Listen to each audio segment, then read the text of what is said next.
নেবে তুমি? কোনটা পছন্দ? এটা? এটা নয়। ঈদে তুমি কোনটা নেবে? ঈদে ঈদে ঈদে এইটা? এইটাও নেবে? তুমি সব নেবে?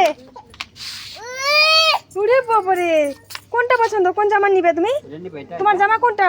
এটা নিবে? এটা এটা এটা ভালো সুন্দর সুন্দর আছে। এই যে কত সুন্দর জামা,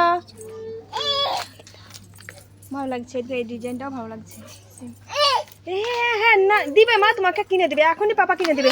এর জন্যই তো এসছি। বাবা তুমি সব নেবে? হ্যাঁ সব চাই তোমার? 650 টাকা দাম। সব চাই? মাম্মাম ফেলতে নেই, তোমাকে এখনই কিনে দেবো, সবগুলো কিনে দেবো। হয়েছে? এখনই সবগুলো কিনে দিচ্ছি। হয়েছে? একটা দুটো তিনটে, এই তিনটে পছন্দ তো? ঠিক আছে, এই তিনটেই দিচ্ছি। হ্যাঁ 50 টাকা দাম। ওটা ওটা নয়। আচ্ছা ওইটা নিয়ে